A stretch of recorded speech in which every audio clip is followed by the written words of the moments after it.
ಯತ್ನಾಳ್ ಕಡೆಗೆ ವಿಜೇಂದ್ರ ಅವರು ಯಾರು? ನನ್ನ ಪಕ್ಷ ಅಂದ್ರೆ ಅಧ್ಯಕ್ಷರ ಆದೇಶಗಳು ಬಂದಾಗ ಮಾತ್ರನೇ ನಾವು. ಅಂದಮೇಲೆ ನಾನು ಯತ್ನಾಳ್ ಅವರನ್ನ ಕಡೆಗಣಿಸಿಲ್ಲ.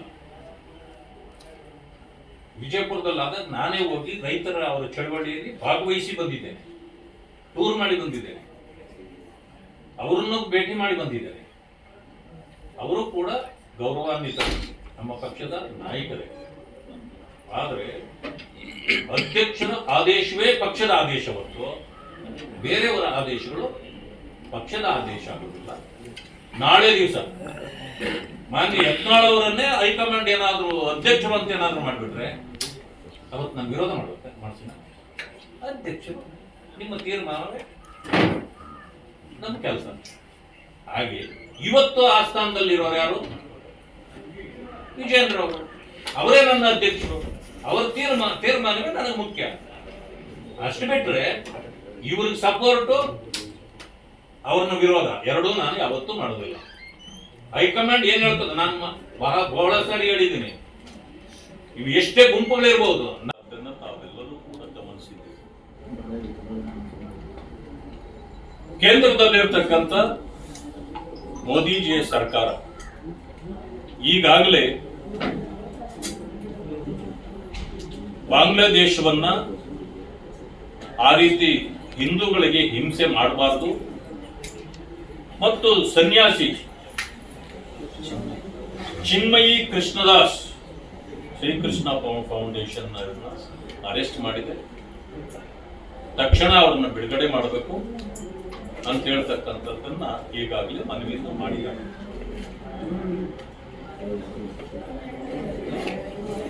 ಏನು ಕೃಷ್ಣ ಇಸ್ಕಾನ್ ಟ್ರಸ್ಟ್ನ ನಿಷೇಧ ಮಾಡಬೇಕು, ಮೂಲಭೂತವಾದಿ ಸಂಘಟನೆ ಇದು ಅಂತ ಹೇಳ್ತಕ್ಕಂಥ ಮಾತನ್ನು ಕೂಡ ಬಾಂಗ್ಲಾದೇಶದ ಹೈಕೋರ್ಟ್ ಅದನ್ನು ತಿರಸ್ಕಾರ ಮಾಡಿದೆ.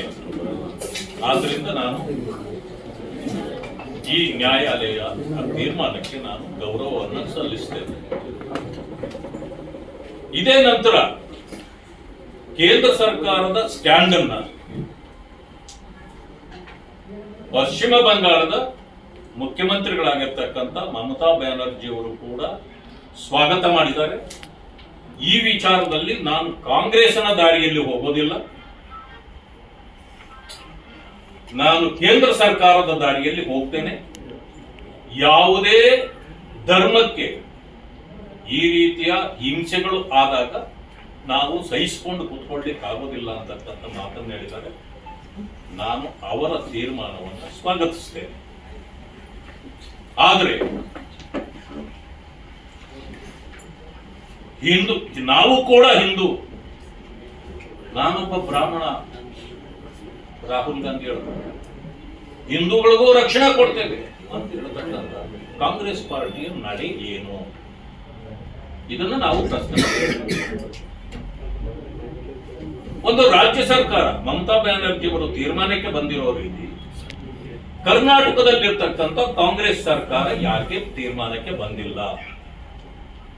ಹಿಂದೂಗಳಿಗೆ ಹಿಂಸೆ ಆದ್ರೆ, ಅನ್ಯಾಯ ಆದ್ರೆ, ತೊಂದರೆ ಆದ್ರೆ, ಪ್ರಾಣ ಮಾನಗಳ ಹರಣ ಆದ್ರೆ ಒಂದು ಸರ್ಕಾರ ಅದನ್ನ ತೀಕ್ಷ್ಣವಾಗಿ ತೆಗೆದುಕೊಳ್ಬೇಕಾಗಿತ್ತು.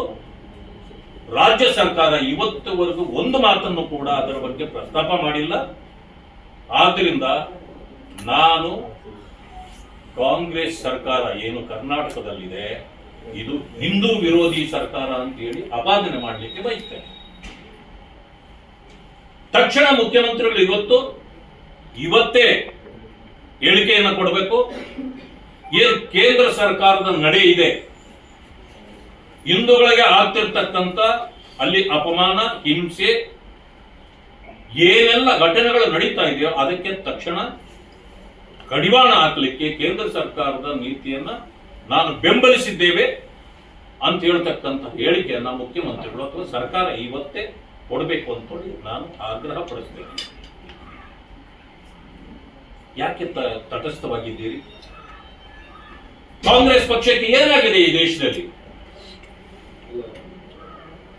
ವಿರೋಧ ಪಕ್ಷದ ನಾಯಕರೂ ಆಗಿದ್ದಾರೆ ಕೇಂದ್ರದಲ್ಲಿ ರಾಹುಲ್ ಗಾಂಧಿ ಅವರು. ಇವರ ನಡೆ ಇವತ್ತು ನಮಗೆ ಸಂಶಯಾತ್ಮಕವಾಗಿದೆ. ಯಾಕೆಂದ್ರೆ ಅವರ ನಡೆಯಿಂದ, ತುಷ್ಟೀಕರಣದ ಅವರ ನಡೆಯಿಂದ ದೇಶದಲ್ಲಿ ನಾವಿವತ್ತು ಕಾಣ್ತಾ ಇದ್ದೇವೆ, ಎಲ್ಲೋ ಒಂದು ಕಡೆ ಒಂದು ಬಾಂಗ್ಲಾದೇಶ ಮತ್ತೊಂದು ಪಾಕಿಸ್ತಾನದ ಕವಲುಗಳು ಇಲ್ಲಿ ಒಡೆಯತಕ್ಕಂಥದ್ದನ್ನು ನಾವು ಇವತ್ತು ಗಮನಿಸ್ತಾ ಇದ್ದೇವೆ ರಾಜ್ಯದಲ್ಲಿ. ಇಂತಹ ಒಂದು ಘಟನೆಗಳು ಎಲ್ಲೂ ಮರುಕಳಿಸದೇ ಇರೋ ರೀತಿಯಲ್ಲಿ ಈ ಸರ್ಕಾರ ಗಮನ ಹರಿಸಬೇಕಾಗಿದೆ. ಬಾಂಗ್ಲಾದೇಶದಲ್ಲಿ ಆಗ್ತಕ್ಕಂಥ ಈ ಹಿಂಸಾಚಾರಗಳಿಂದ ಭಾರತ ದೇಶದಲ್ಲಿಯೂ ಕೂಡ ಇದು ಪ್ರಚೋದನೆಗಳು ಪ್ರಾರಂಭ ಆಗಬಹುದು. ಇದಕ್ಕೆ ಕೇಂದ್ರ ಸರ್ಕಾರ ತಕ್ಷಣ ಇದಕ್ಕೆ ಶಮನ ಮಾಡತಕ್ಕಂಥ ರೀತಿಯಲ್ಲಿ ಕಾರ್ಯೋನ್ಮುಖವಾಗಬೇಕು. ಇದಕ್ಕೆ ದೇಶದಲ್ಲಿರ್ತಕ್ಕಂಥ ಎಲ್ಲ ರಾಜ್ಯ ಸರ್ಕಾರಗಳು ಸಹಮತವನ್ನ ವ್ಯಕ್ತಪಡಿಸಬೇಕು ಅಂತೇಳಿ ನಾನು ಮನವಿ ಮಾಡ್ತೇನೆ. ಮಾತಿಗೆ ಎಲ್ಲರ ಮೇಲೂ ಎಫ್ಐಆರ್ ಸಂವಿಧಾನ ತೆಗೆದು ಬಿಡ್ತಾರೆ ಬಿಜೆಪಿ ಅಂತ ಹೇಳ್ತೀರಲ್ಲ, ಮುಖ್ಯಮಂತ್ರಿಗಳು ಹೇಳ್ತೀರಿ, ಹೋಮ್ ಮಿನಿಸ್ಟರ್ ಹೇಳ್ತೀರಿ, ಆ ಪ್ರಿಯಾಂಕಾ ಖರ್ಗೆ ಪಡ್ಡೆ ಹುಡುಗ ಅವರು ಹೇಳ್ತಾರೆ, ಎಲ್ಲ ಮಾತಾಡ್ತಾರಲ್ಲ. ಇದು ಯಾವತ್ತಾದ್ರೂ ನಾವು ತೆಗೆದಿದ್ದು ನೋಡಿದ್ದೀರ? ಆ ಪ್ರಯತ್ನ ಎಲ್ಲಾಗಿದ್ರು ಆಗಿತ್ತ? ನಿಮ್ಮ ಕಾಲದಲ್ಲಿ ಆಗಿದೆ.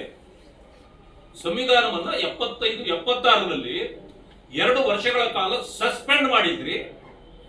ನಿಮ್ಮ ಸ್ಥಾನ ಉಳಿಸ್ಕೊಳ್ಳಿಕ್ಕೆ, ಕುರ್ಚಿ ಉಳಿಸ್ಕೊಳ್ಳಿಕ್ಕೆ ಇಂದಿರಾ ಗಾಂಧಿ ಅವರು ಆ ಕಾಲದಲ್ಲಿ ಕಾಂಗ್ರೆಸ್ಸೇ ದೇಶ ಅಂತ ತಿಳ್ಕೊಂಡು ಆವತ್ತು ಸಂವಿಧಾನವನ್ನೇ ಸರ್ವನಾಶ ಮಾಡಿ ಅಧಿಕಾರಕ್ಕಾಗಿ ಅಷ್ಟೆಲ್ಲ ಮಾಡಿ ಆಯ್ತು. ಈಗ ಅವರ ಮೇಲೆ ಯಾರ ಮೇಲೂ ಎಫ್ಐಆರ್ ಇಲ್ಲ. ಜಮೀರ್ ಅಹ್ಮದ್ ಮಾತಾಡಿದ್ದೇ ಮಾತು, ಅವ್ರ ಮಾತುಗಳು ಯಾವ ಡಿಕ್ಷನರಿಯಲ್ಲೂ ಇರಲ್ಲ. ಏನ್ ಬೇಕಾದ್ರೂ ಮಾತಾಡ್ತಾರೆ.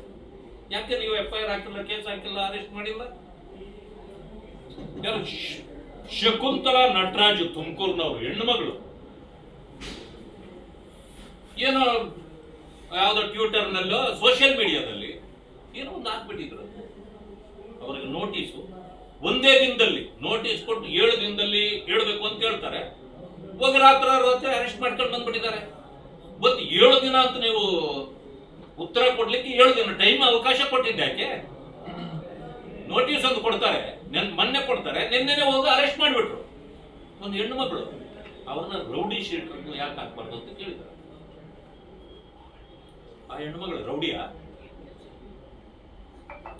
ನಿಮ್ಮ ಪಕ್ಕದಲ್ಲೇ ಮಾನ್ಯ ಮುಖ್ಯಮಂತ್ರಿಗಳೇ, ನಿಮ್ಮ ಸುತ್ತೂ ಇರತಕ್ಕಂತ ಮಂತ್ರಿಗಳನ್ನೆಲ್ಲಾನು ರೌಡಿಗಿಂತ ಹೆಚ್ಚಾಗಿ ಮಾತಾಡ್ತಾರೆ. ಇವ್ರ ಮೇಲೆ ಎಲ್ಲ ರೌಡಿ ಶೀಟ್ ಹಾಕಿ ಆ ಒಂದು ಹೆಣ್ಣು ಮಗಳ ಮೇಲೆ ರೌಡಿ ಶೀಟ್ ಹಾಕ್ತಾರೆ ನೀವು. ಪಾಕಿಸ್ತಾನ್ ಜಿಂದಾಬಾದ್ ಅಂತ ಪಕ್ಕದಲ್ಲೇ ಇರ್ತಾರೆ. ನಿಮ್ಮ ಪಕ್ಕದಲ್ಲಿ ಅವ್ರನ್ನ ನೀವು ಗ್ಲೋರಿಫೈ ಮಾಡ್ತೀರಿ. ಪೊಲೀಸ್ ಸ್ಟೇಷನ್ಗಳಲ್ಲೇ ಕೆಲವರಿಗೆಲ್ಲ ಸನ್ಮಾನ ಮಾಡ್ತಾರೆ. ಆದ್ರೆ ಇದೆಲ್ಲ ನಿಮಗೆ ಕಾಣೋದಿಲ್ವಾ? ಮೊದಲು ಆ ಹೆಣ್ಣು ಮಗಳ ಮೇಲೆ ಇರ್ತಕ್ಕಂಥ ಕೇಸನ್ನು ವಾಪಸ್ ಪಡೆಯಿರಿ. ಇದು ಸರಿಯಾದ ಕ್ರಮ ಅಲ್ಲ. ಇದು ಇಲ್ಲ ಅಂತಂದ್ರೆ ಅದನ್ನು ಮುಂದುವರಿಸದೆ ಆದ್ರೆ ಜಮೀರ್ ಮೇಲೆ, ಆದ್ರೆ ಪ್ರಿಯಾಂಕಾ ಅವ್ರ ಮೇಲೆ, ಯಾರು ಇವ್ರ ಮೇಲೆ ಎಲ್ಲ ಈ ಕೆಟ್ಟ ಕೆಟ್ಟ ಭಾಷೆಗಳನ್ನ ಬಳಸ್ತಾರೆ, ಅವ್ರೆಲ್ಲರ ಮೇಲೂ ಯಾರು ಬೇಡ ಅಂದ್ರು. ಆದ್ರೆ ಒಂದು ಹೆಣ್ಣು ಮಗಳ ಮೇಲೆ ಈ ರೀತಿಯ ನೀವು ದರ್ಪ ಮಾಡ್ತಕ್ಕಂಥದ್ದು ಇದು ಸರಿಯಲ್ಲ ಅಂತ ಹೇಳ್ತಕ್ಕಂಥ ಮಾತನ್ನ ಹೇಳ್ತೇನೆ.